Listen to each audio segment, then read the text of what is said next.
Estamos de volta com o programa Business Network e eu tenho o prazer de receber aqui o Dr. Guerino Barbalaco. Ele é médico mastologista e vai nos falar bastante sobre a parte de prevenção, câncer de mama na mulher. Ele é médico, ele é diretor do Instituto em Santo André da Mulher e vai nos auxiliar trazendo informação para nós. Eu gostaria de dizer para vocês, antes de conversar com ele, peço um minutinho.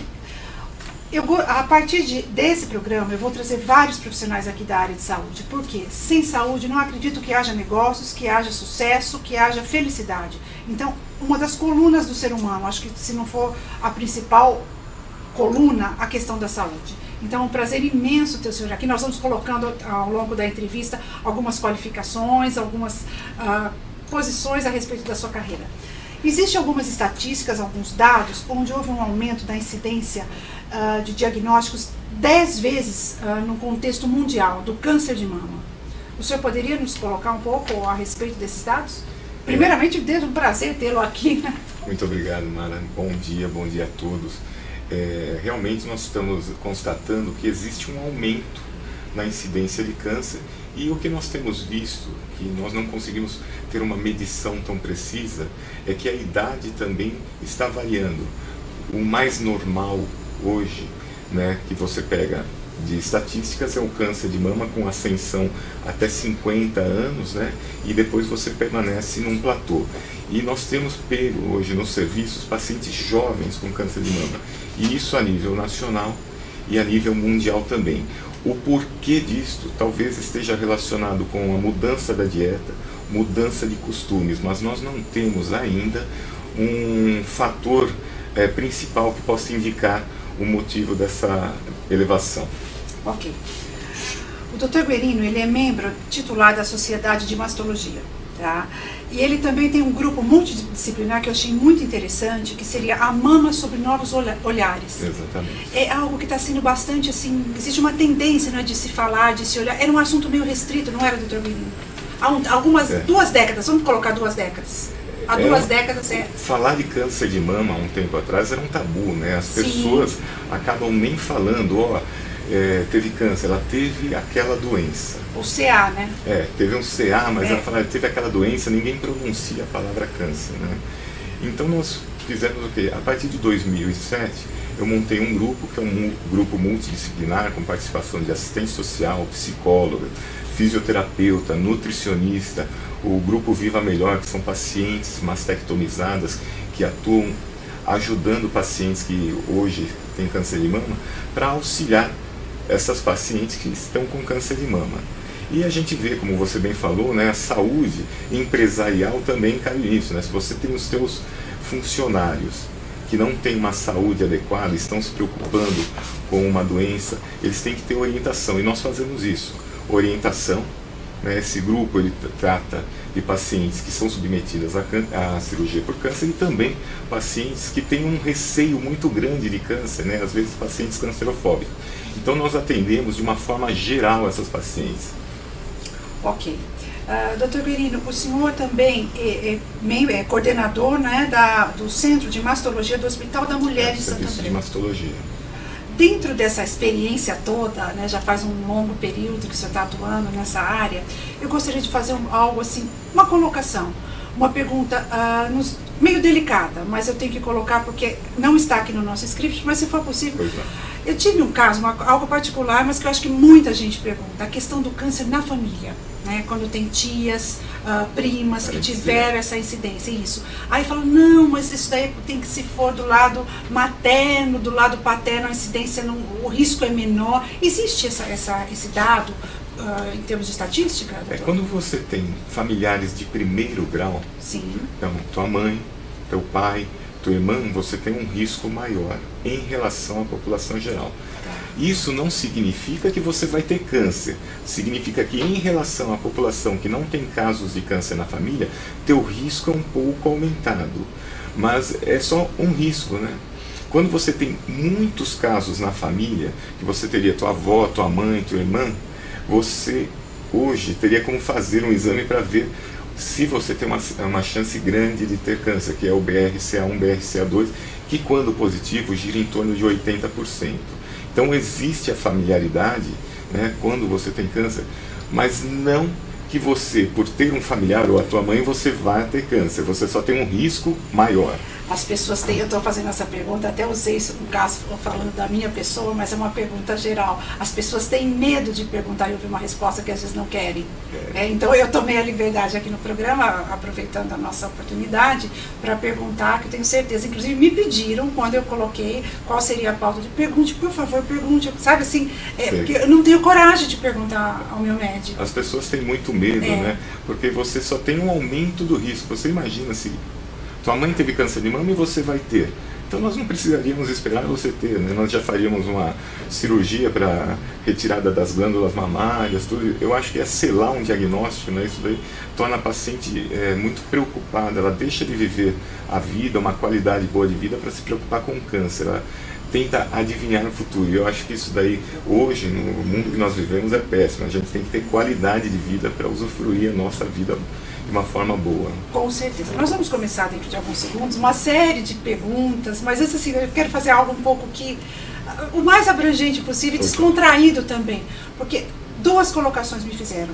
As pessoas que conhecem um pouco o meu trabalho sabem que eu trabalho com um grau de transparência muito grande. Então, assim, me fala assim, Mara, faça certas perguntas, porque as pessoas, às vezes, quando ouvem essa palavra, existem pessoas que mudam o canal, que desligam. Não, eu não quero. E eu acho que o pior erro que pode ocorrer é a ignorância. Exatamente. A ignorância é o pior erro que pode ocorrer.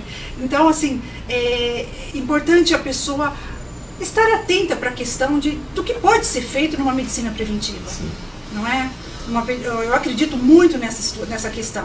Então, por exemplo, quando a mulher ela sente algo estranho nos seios, tá? Pode ser um nódulo, um pequeno nódulo, ela deve procurar um ginecologista ou um mastologista? Bom, inicialmente, nós temos que lembrar assim, não é todo nódulo na mama que é câncer. Sim. Na realidade é a minoria. Então ela deve procurar o ginecologista, que vai solicitar os exames que forem necessários, sempre Sim. lembrando que para pacientes acima de 40 anos, mamografia, né, e complementação com ultrassom, e pacientes abaixo de 35 anos, você pede ultrassom, mas sempre procurar o ginecologista inicialmente. Inicialmente. É o ginecologista que faz o encaminhamento, doutor Guerino? Na maioria das vezes sim, né? Mas eu recebo encaminhamento de cardiologistas, porque é uma situação normal, né? A paciente chegar para fazer alguma consulta, ela fala, olha, me apareceu alguma coisa em algum local sim. diferente, ó, passe em tal especialista. Isso daí é bem comum. Tá. Não querendo alarmar os nossos telespectadores, web espectadores, mas o senhor tem dados estatísticos de quantas mulheres são diagnosticadas com câncer de mama por ano? Para 2012, se espera basicamente em torno de 53 mil casos novos de câncer de mama. Só para a região sudeste nós vamos ter 30 mil, aproximadamente 30 mil. E para o estado de São Paulo são 19 mil casos. Surpreendente. Por que a região sudeste com esse índice tão maior e o estado de São Paulo ainda maior? O que acontece? Está relacionado com o status socioeconômico. O câncer de colo de útero está relacionado com o status mais baixo. Tá. E o câncer de mama está relacionado com o status mais alto. Então você tem acesso a determinados tipos de alimento, tua vida, né? Ela é uma vida mais de estresse. Então várias coisas se somam para você ter um risco. Então, alimentos com gordura, o uso de hormônios. Quem que usa mais hormônio? As pessoas que têm mais acesso, as pessoas que podem fazer reposição hormonal. Não são todas as pessoas. Então, daí existe uma diferença. O senhor estaria falando, de alguma forma, como falou, em condição socioeconômica, foi isso? E também na questão dos exames, o diagnóstico. Em outras regiões talvez não existam mamógrafos disponíveis, ou não exista a cultura de fazer esse preventivo, esse exame, não é de rotina, o que a gente chama de rotina. Seria esses os fatores? Porque é muito gritante, esses números são gritantes, não são? São gritantes em termos de Brasil, e dividido por regiões, o nosso estado, um risco, não sei se o dobro, mas enfim, muito mais alto. Você tem aqui no estado de São Paulo, na região sudeste, também você tem 69 casos para cada 100 mil mulheres. É um número grande comparado a outros estados. Mas é exatamente isso. Você tem um estado que às vezes tem mamógrafos, mas estão muito longe da população e às vezes são poucos os que o SUS tem domínio sobre. As pacientes não conseguem chegar a fazer mamografia. Aqui em São Paulo você tem, se nós formos pegar aqui na região central, quantos mamógrafos nós temos aqui num raio de poucos quilômetros, né? Então você consegue ter um acesso maior e um diagnóstico mais fácil. Mas o problema não é só fazer a mamografia. Você pode fazer a mamografia, diagnostica que tem um nódulo. E aonde que a gente manda essa paciente, né? Por favor, nos diga. Então, aqui nós conseguimos ter vários serviços do SUS. Encaminhar. Você pega regiões do Norte e Nordeste, que essa paciente, a média de espera para se chegar a um serviço é de no mínimo 6 meses. Delicado. Entramos aí numa questão social. Talvez entre fazer a mamografia e chegar a fazer uma biópsia com diagnóstico, leva 6 meses ou mais. Aqui não, nós temos uma espera talvez um pouco menor, mas mesmo assim existem mecanismos que você consegue fazer para que coloque essa paciente numa fila para ela que ela seja operada ou seja biopsiada. Então você tem que priorizar, né? Hoje a gente não prioriza muito, né? Então você fala de câncer de mama, mas você está atendendo paciente que tem dor porque usa sutiã apertado, tem dor porque está acima do peso e está forçando a coluna. E você coloca na mesma fila essa paciente e uma paciente com risco. Então você precisa discernir, tentar fazer de um modo que as que têm risco sejam privilegiadas. Certo. Nós falamos dos números, eu gostaria de saber agora qual a porcentagem de cura. Em termos de porcentagem, não sei se podemos ser precisos, mas uma porcentagem estimada. A cura, você tem que levar em conta estadiamento clínico, tudo. No geral, a nível mundial, você tem aí em torno de 60%, 70% de cura. Em países desenvolvidos, você tem 85% de cura. Ou seja, o que significa isso? Que de cada 100 pacientes que são submetidas a uma cirurgia por câncer, em 5 anos, 85 vão sobreviver. Tá? No Brasil, por ser um país em desenvolvimento, você tem uma média de 65 para cada 100 pacientes. Mas é um número animador, não é? Ou não? Eu acho que ainda é baixo. No Brasil, nós temos uma característica ainda de você ter diagnóstico avançado de pacientes com tumores acima de 2 centímetros. E quanto maior o tumor, comprometimento axilar, você tem um prognóstico diferente. Deixa eu só colocar assim, o porquê dessa minha colocação. Quando eu disse que é um número animador, vamos falar de 2 ou 3 décadas, tá? Sim. Então, quando se falava que a mulher, tinha câncer de mama, era quase que um prognóstico fechado de óbito. Exatamente. Entendeu? Então, o motivo dessa minha colocação, talvez até, não sei, talvez infeliz, mas perto de um passado recente, 30 anos em termos de história, não é nada. Não é muito pouco. Então, quando o senhor falou, eu, assim, a minha leitura foi animador, né? Porque o diagnóstico era fechado de óbito. Sim. Existem muitas pessoas, tenho conhecimento de pessoas que, uma vez diagnosticadas, tipo assim, eu me recuso a me tratar. A fazer, porque eu vou morrer mesmo, a pessoa dizia. Porque eu vou prolongar ou um sofrimento, uma angústia, enfim, deixa a natureza seguir o seu curso. Mas esses números eu acredito que podem ser melhorados. Se nós estamos fazendo diagnósticos tardios ainda, eu acho que a gente tem que lutar para trazer. Com certeza. Essas pacientes que hoje a gente diagnostica com 5 centímetros, tentar pegar com 2. Mas existem campanhas para serem feitas, uma conscientização da população, tirar esse medo que a população tem de fazer uma mamografia. Porque a história é interessante, né? Ninguém vai fazer uma mamografia e falar assim, não, olha, não doeu. Foi bom, eu achei que foi legal, eu tive explicação, tive uma orientação legal. Então, a maioria das pacientes fala, doeu muito. Então, coloca um medo, né? Se dissemina um medo, que não é uma realidade. A mamografia, ela aperta a mama, ela tem que ser apertada, ela tem que ser bem feita, mas ela diagnostica tumores pequenos. Sim. E quando você pega tumores pequenos, de meio centímetro, você considera a paciente curada, praticamente. Gente, então, existe falar em cura também, né? Você fala em 25% de morte, 30% de morte, mas também existe a cura quando você pega precocemente. E essa questão da informação, que é um dos motivos, eu acho que o principal motivo desse nosso dessa nossa pauta, né, de levar, justamente, desmistificar essa questão dos exames preventivos, enfim, de olhar para isso. Sim. Né, de uma maneira mais tranquila, uma maneira... os números, assim, continuo achando como leiga animadores, né, dentro do que eu conheço em termos assim, de história, para um diagnóstico fechado, você falar em países, mesmo o Brasil, em 65%, é um bom prognóstico. É um bom prognóstico. Dá para melhorar, mas talvez as campanhas que nós estejamos fazendo hoje, elas não falam o lado bom.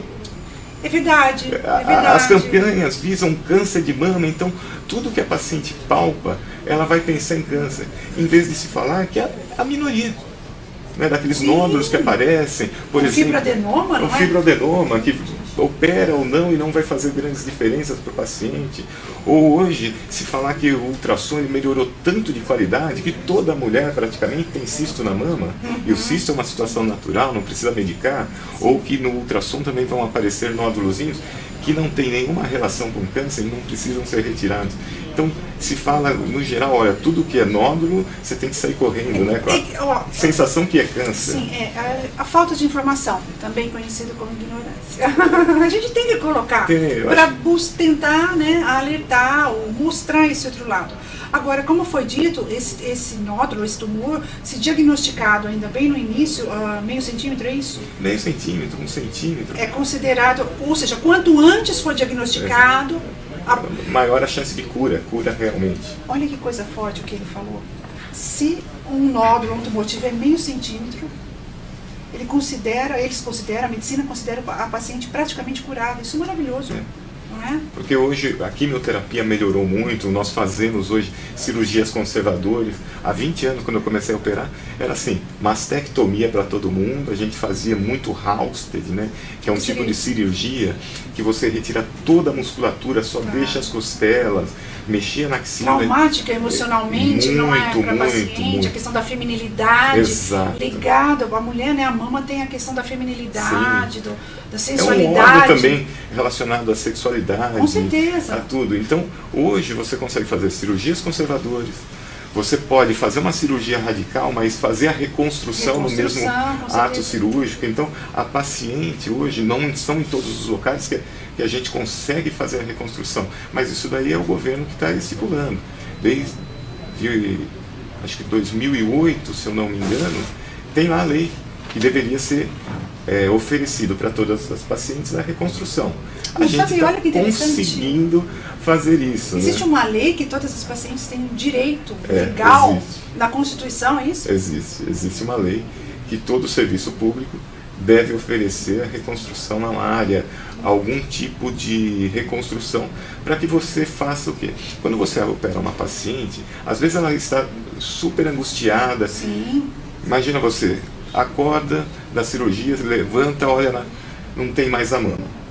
Ou ao contrário, assim, a paciente levanta e fala, opa, já tem um formato de mama, às vezes você não consegue deixar. Existem até pessoas, só em um minuto, que dizem, quando se deparam com esse quadro, dizem o seguinte, que se sentem mutiladas, não é? É verdade. E eu aposto que se é um direito legal, algo previsto em lei, na Constituição, de reconstruir essa mama. Olha que eu fico feliz, eu adoro trazer esse tipo de informação.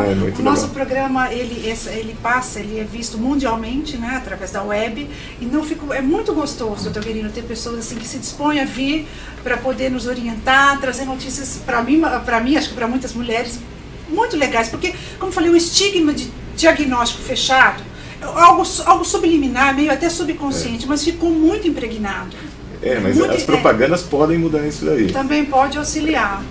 A partir de que idade os exames de rotina, que devem ser feitos, ultrassom, mamografia, existe uma idade acima dos 40 anual, como é que é? Então, eu sigo a Sociedade Brasileira de Mastologia. Então, mamografia anual a partir dos 40 anos. Porque a gente tem visto casos precoces. E ultrassom abaixo de 35. Entre 35 e 40, se você pedir mamografia... ou associar mamografia e ultrassom quando necessário, não tem problema. Mas nós começamos abaixo de 35, sempre com ultrassonografia. Se tiver alguma imagem mais suspeita, você pode complementar com a mamografia, não tem problema nenhum. E a partir dos 40, a mamografia. O ultrassom é sempre um complemento da mamografia. Então, a partir dos 40, pediu mamografia, Alguns pedem associados, mas você pode pedir somente a mamografia, se houver necessidade, pedir ultrassom. No serviço público, o que a gente está preconizando? Pediu mamografia, o exame físico está normal, não é uma paciente de risco, acabou a investigação. Exatamente pelo fato do ultrassom hoje mostrar muitas coisas que não são nada, mas que se a paciente faz um exame, mamografia normal, pega um ultrassom que está alterado, ela vai ficar extremamente angustiada sem necessidade. É importante essa sensibilidade do médico também, não é, doutor Guerino? No sentido de saber, de tranquilizar, às vezes de informar, né, através de... Depois a gente vai falar um pouquinho da sua ONG, ele também é presidente de uma ONG. Eu participo de uma... Ah, tá, mas legal, eu acho que colabora no sentido de levar informação e também... Mas isso aí ele vai contar daqui a pouquinho. Alimentos, que eu acho que são perguntas importantes e básicas no sentido de elucidar o melhor possível. Alimentos, existem alimentos que previnem o câncer de mama? Assim, prevenção de câncer de mama a gente não pode falar. Tá. Existe diagnóstico precoce. Tem alimentos que auxiliam, né, numa proteção, mas não existe prevenção. É que às vezes se troca realmente isso daí. Entendi. Porque prevenção significa, eu vou te dar um remédio, que você vai tomar e não vai ter essa doença. Não existe isso. Não existe isso. Tá? Ou existe te dou, proteção. exatamente. Ou eu te dou algum tipo de alimento que vai ajudar na proteção. É a mesma coisa. Ou você não vai comer gordura que vai ajudar a proteger contra um infarto. No câncer de mama é a mesma coisa. Se fala muito sobre...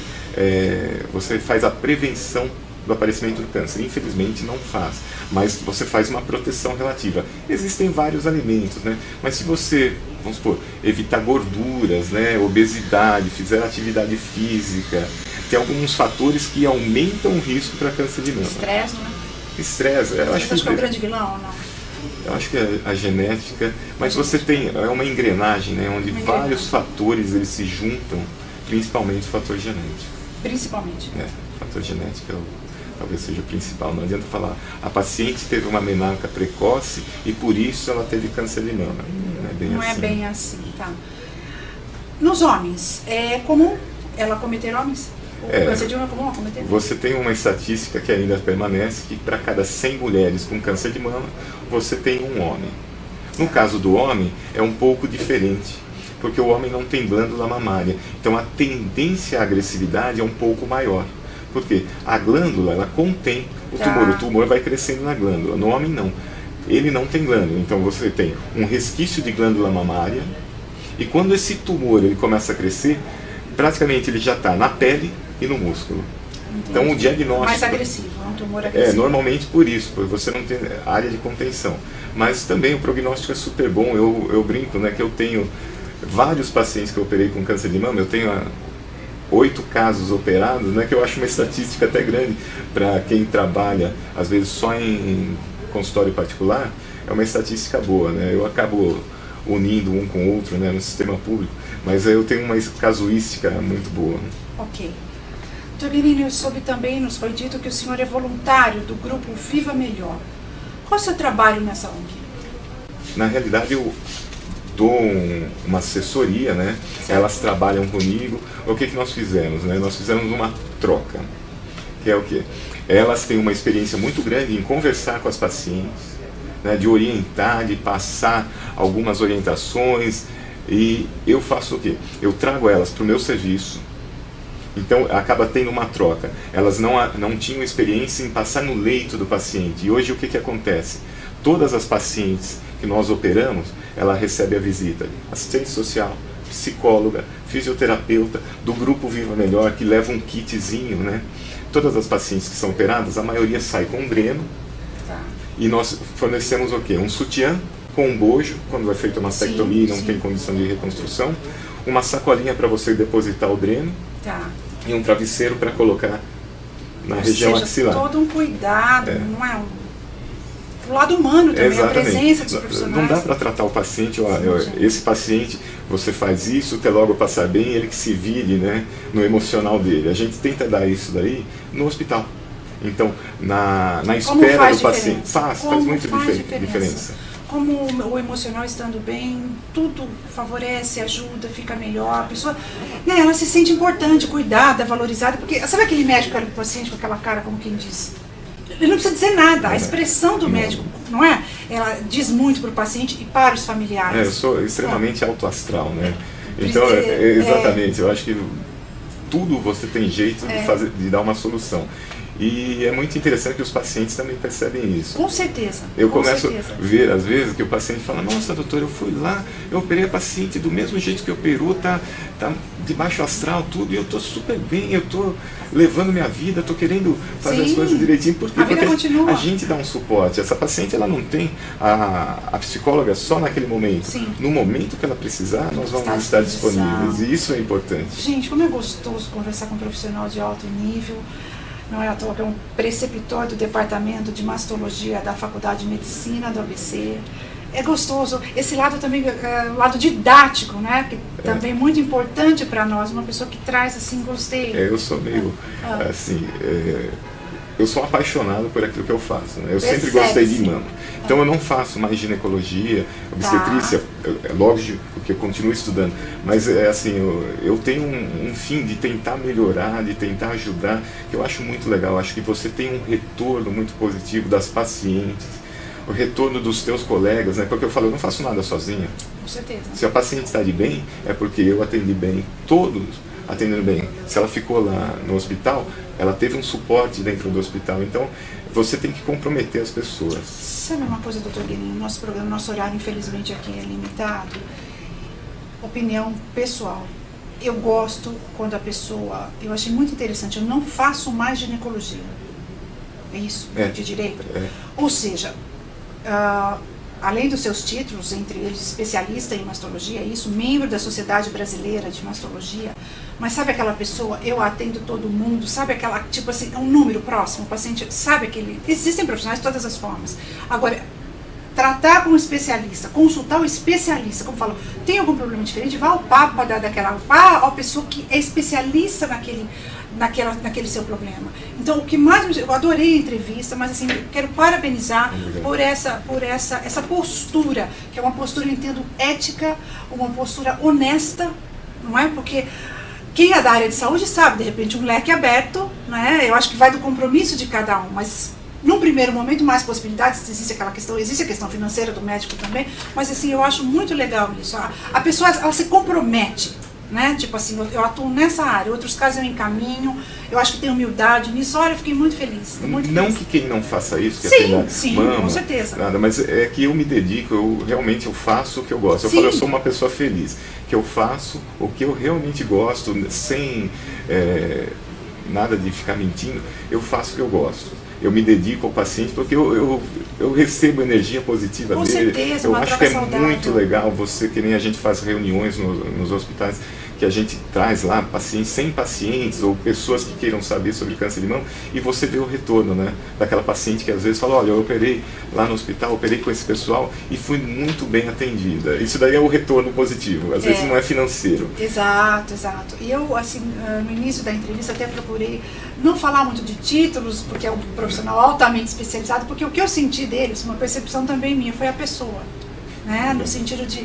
Nossa, a energia que ele passa é muito gostosa no sentido de colaborar, do lado afetivo, do lado humano. Então, realmente quero agradecer a sua presença aqui. Existe alguma consideração que queira fazer? Eu vou deixar o site dele para vocês, mas existe alguma consideração, doutor Guilherme? Eu acho que o que nós precisamos fazer hoje, toda mulher a partir de 40 anos, fazer mamografia. O autoexame ajuda, mas quem faz diagnóstico precoce é a mamografia. Você não consegue fazer diagnóstico precoce só com autoexame. Então, tem que fazer mamografia. Uma vez por ano fazer mamografia, é importante. Ou seja, disponível nos serviços públicos, sim. Assim, vá atrás, sabe, batalhe, porque às vezes tem que, não sei, alguns às vezes pode demorar tudo, mas insista, vale muito a pena. Vale a pena, porque hoje tem cura, né? Você pode falar em cura. Sim, podemos falar em cura. Eu quero agradecer a sua presença aqui, nem preciso dizer que vai voltar, está convidada a voltar, trazer seus projetos, mostrar enfim, de uma outra maneira, uma outra forma, elucidar, com fotos, o que for. Fica aí aberto para poder, o espaço é seu. E eu vou deixar com vocês o site, é www.doutor, escreve o nome todo, Doutor Guerino,